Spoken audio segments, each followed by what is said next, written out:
It's a little introduction into Algebra 3, so we're going to start with inequalities. So the first thing we're going to do is we're going to find the solution set of 7 less than or equal to 10 minus 3x.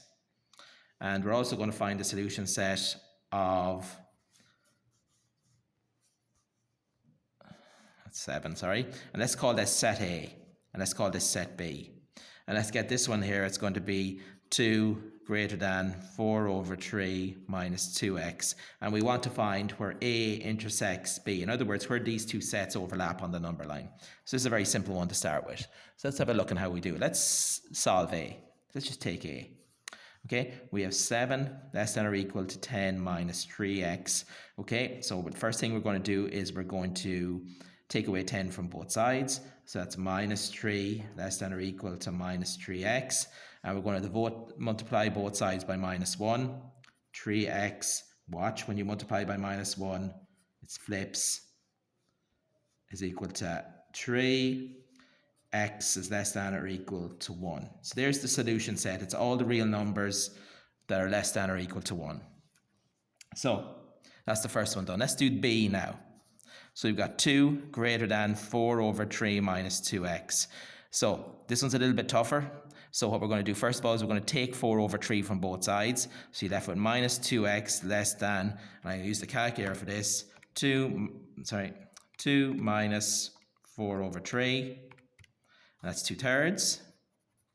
And then I'm going to divide both sides by minus 2. Okay, so that's going to be x. Remember, if I'm dividing by a minus, or dividing by a minus number, I need to change the sign. So divided by minus 2, and it's minus 1/3. And there's my second solution set where x is greater than or equal to minus 1/3. So let's see this on the number line. Okay, so 1 and minus 1/3. So let's put minus 1 and 0, and there's 1. Okay, so let's get a different color and we see what this looks like. So where do these two intersect? Well, x is every number greater than 1. Sorry, less than or equal to 1. So theoretically, x goes this side, A goes the whole way down there to infinity. But I don't want it to go to infinity. I want it to see where does it overlap, where x is greater than minus 1/3.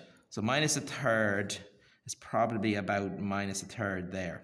So when x is going down, so watch carefully, x is greater than or equal to minus 1/3.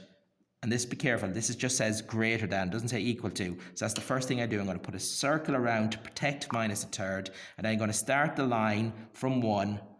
Go the whole way down until it touches, and I'm going to put a big fat dot on 1 because I am including 1. So that's less than or equal to 1, but greater than minus 1/3. And that's the solution set there, right there. Okay, so I'm going to do another one for you.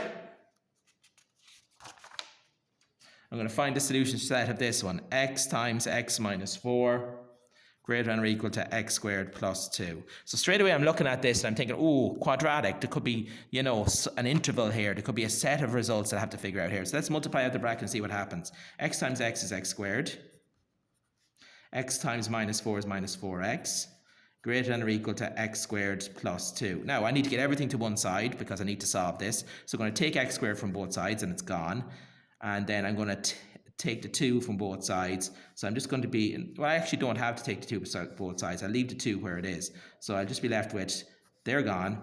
And I have minus 4x greater than or equal to 2. The problem is I need to get rid of this minus. So I divide both sides by minus 4. So that's x, change the sign around, minus 1/2.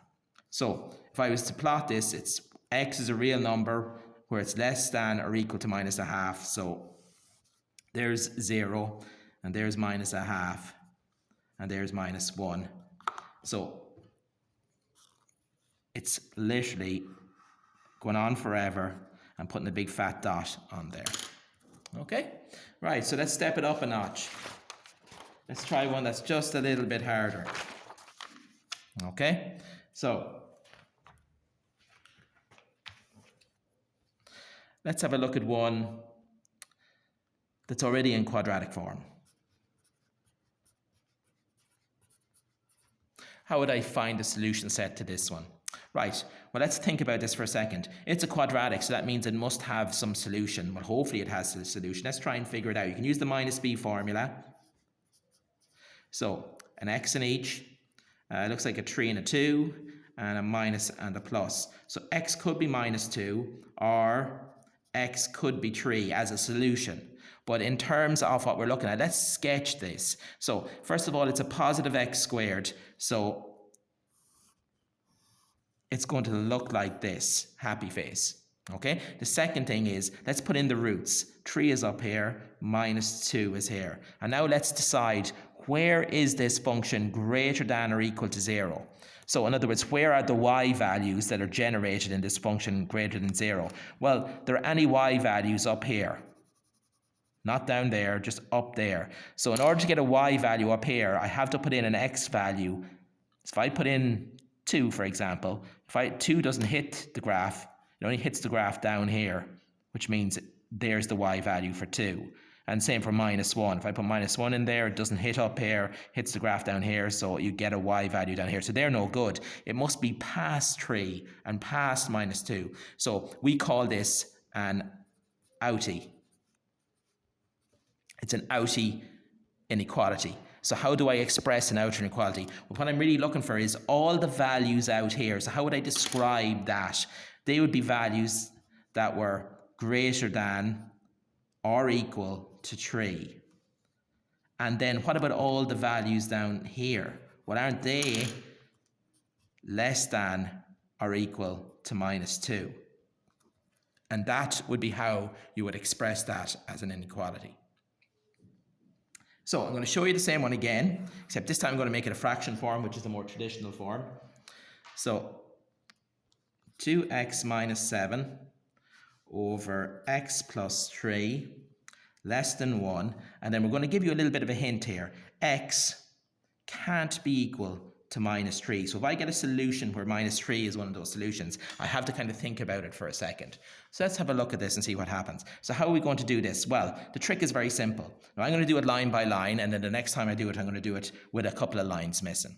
So the first thing I'm going to do is I'm going to multiply the numerator by the square of the denominator. Okay? I'm going to do the same to the other side. Now, why am I doing that? I'm doing that because now I can cancel and just be left with 2x minus 7 times x plus 3 less than x plus 3. That's 1, so squared. So now I can just solve this as a quadratic, and let's see what, as we did with the previous one, and let's see what happens when we do this. Okay, 2x times x is 2x squared. Minus 7 times 3 is minus 21. And then minus 7x plus 6x is minus x.